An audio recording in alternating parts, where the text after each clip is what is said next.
नमस्कार, मेरा नाम है अभिषेक और आप देख रहे हैं बोल हिंदुस्तान। देश को नया संसद भवन मिला है, जिसका उद्घाटन प्रधानमंत्री नरेंद्र मोदी ने किया। सबसे पहले आप इस तस्वीर को ध्यान से देखिए। तस्वीर में पीएम मोदी हैं और उनके हाथ में एक सुनहरी चमचमाती छड़ीनुमा वस्तु। इस सुनहरी छड़ीनुमा वस्तु का नाम है सेंगोल। ये चोल साम्राज्य में एक राजा से दूसरे राजा के पास सत्ता हस्तांतरण का प्रतीक था। अब यह भारत की नई संसद का हिस्सा बन गया है। इस सेंगोल को लेकर इन दिनों बहुत बवाल मचा हुआ है।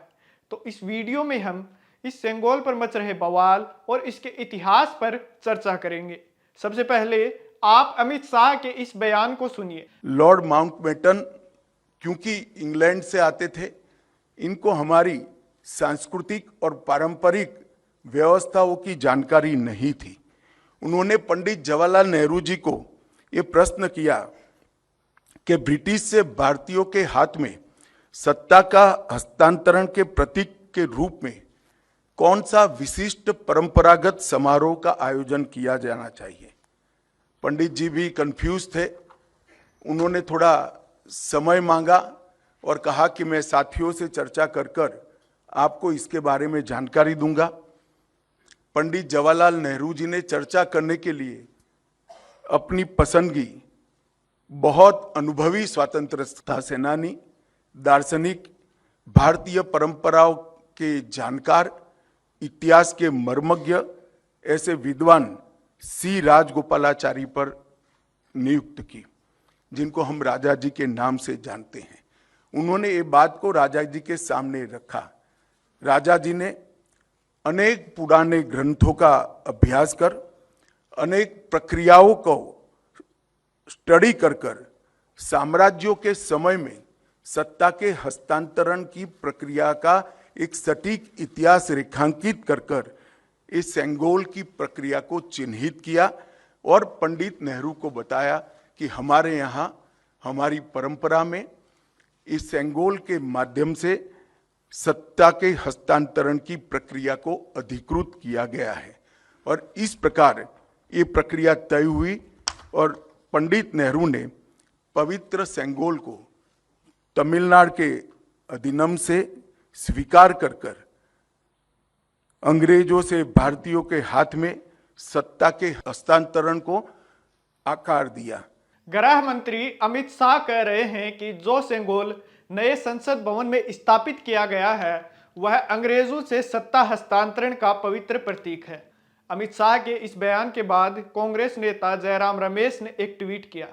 ट्वीट में उन्होंने लिखा कि माउंटबेटन, राजा जी और नेहरू से जुड़ा कोई ऐसा दस्तावेज नहीं जो प्रमाणित करे कि यह राजदंड अंग्रेजों से भारत को सत्ता हस्तांतरण के प्रतीक के रूप में इस्तेमाल हुआ था।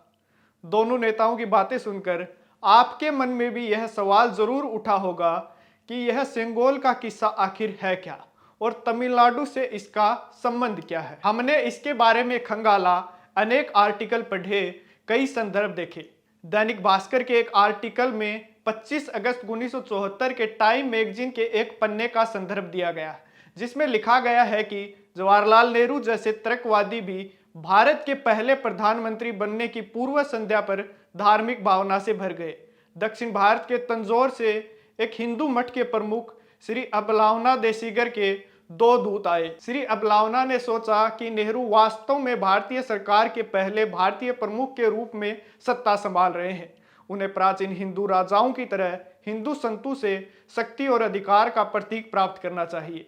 दोनों दूतों ने अपने लंबे बालों को अच्छी तरह से गूंथ रखा था।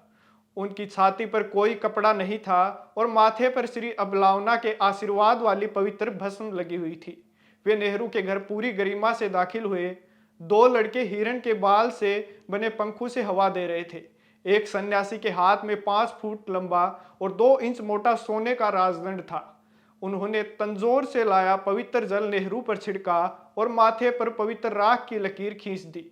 फिर उन्होंने नेहरू को पीताम्बर पहनाया और उन्हें सुनहरा राजदंड सौंप दिया। दूसरा संदर्भ जाने माने पत्रकार डीएफ कारका की 1950 में प्रकाशित किताब के पेज नंबर 39 का दिया गया, जिसमें लिखा गया कि पंडित नेहरू जो आमतौर पर मंदिर या धार्मिक समारोह में न जाने के लिए जाने जाते थे, उन्होंने भी धार्मिक पंडितों का आशीर्वाद लेने की सहमति दी। तंजौर से सन्यासियों के मुख्य पुजारी के दूत आए। प्राचीन भारत में पवित्र पुरुषों से शक्ति और अधिकार पाने की परंपरा थी। पंडित नेहरू इन सभी धार्मिक समारोह के आगे झुक गए, क्योंकि भारत में कहा जाता है कि यह पुराने राजाओं के लिए सत्ता संभालने का पारंपरिक तरीका था। नई दिल्ली का मिजाज लगभग अंधविश्वासी हो गया था। शाम को पुजारी इन धार्मिक जुलूसों के आगे आगे चल रहे थे। वे तंजौर से राजदंड और पवित्र जल साथ लेकर आए थे। उन्होंने अपना उपहार प्रधानमंत्री के चरणों में रखा, पंडित नेहरू के माथे पर पवित्र विभूति लगाई और अपना आशीर्वाद दिया। इसी आर्टिकल में एक और संदर्भ 11 अगस्त 1947 के द हिंदू के मद्रास अंक का दिया गया है, जिसमें लिखा है कि स्वतंत्रता दिवस के समारोह के संबंध में तिरुवंतुरई के परम पावन श्री ला श्री अम्बलावन ने शिव की विशेष पूजा करने और पंडित जवाहरलाल नेहरू को भगवान का आशीर्वाद प्राप्त करने की व्यवस्था की है। रात 11 बजे पंडित नेहरू को नई दिल्ली स्थित उनके आवास पर पूजा प्रसाद और सोने से बना सेंगोल भेंट किया जाएगा। शहर के विमुदु बंगारू चेट्टी एंड सन्स ने यह सोने का सेंगोल बनाया है। अगला संदर्भ 13 अगस्त 1947 के इंडियन एक्सप्रेस के मद्रास एडिशन का है, जिसमें लिखा गया है कि आधिकारिक घोषणा की गई है कि तंजौर जिले के तिरुवंतुरई अधीनम परम पावन श्री ला श्री अम्बलावन देशिका ने भारत के पहले प्रधानमंत्री पंडित जवाहरलाल नेहरू को 15,000 रुपयों से बनी स्वर्ण सेंगोल भेंट करने का फैसला किया गया है। पंडित नेहरू इसे 14 अगस्त की रात 11 बजे स्वीकार करेंगे। समारोह में परम पावन का प्रतिनिधित्व करने के लिए थिरुवंतुथिगल के श्री ला श्री कुमार स्वामी थिम्बरन और श्री आर रामलिंगन पिल्लई कल नई दिल्ली के लिए रवाना हुए हैं। 15 अगस्त 1947 को द स्टेटमेंट ने अपनी न्यूज रिपोर्ट में लिखा कि तिरुवंतुरई अधिनाम तंजौर के पंडार संधि के प्रतिनिधियों ने गुरुवार की रात पंडित नेहरू को अपने आवास पर एक सुनहरा सेंगोल भेंट किया। बड़ी संख्या में दक्षिण भारतीयों ने समारोह देखा। हमने इस रिपोर्ट के माध्यम से सेंगोल से जुड़े वो तथ्य जाने जो इस सच्चाई के बारे में बता रहे हैं कि सेंगोल का माउंटबेटन और अंग्रेजों से सत्ता हस्तांतरण के प्रतीक से कोई संबंध नहीं था। इस संदर्भों से यह पता चलता है कि भारत के प्रथम प्रधानमंत्री जवाहरलाल नेहरू को सेंगोल जरूर दिया गया था, लेकिन यह उनके दिल्ली स्थित आवास पर एक हुई धार्मिक सेरेमनी में उन्हें दिया गया, ना कि माउंटबेटन ने उन्हें दिया था। अब सेंगोल के तमिलनाडु से संबंध की बात करें तो सेंगोल शब्द तमिल भाषा के सम्मई से लिया गया है, जिसका अर्थ है नीति परायणता। इसे तमिलनाडु के प्रमुख मठ के मुख्य पुरोहित का आशीर्वाद प्राप्त है। सेंगोल ग्रहण करने वाले को न्याय और निष्पक्ष शासन का आदेश होता है। लोगों की सेवा करने के लिए चुने गए लोगों को इसे कभी नहीं भूलना चाहिए। वहीं विपक्ष का आरोप है कि बीजेपी के लोग सेंगोल का इस्तेमाल तमिलनाडु में अपने राजनीतिक फायदे के लिए कर रहे हैं। आज के इस वीडियो में इतना ही। वीडियो को लेकर आपकी क्या राय है उसे आप कमेंट बॉक्स में जरूर लिखें।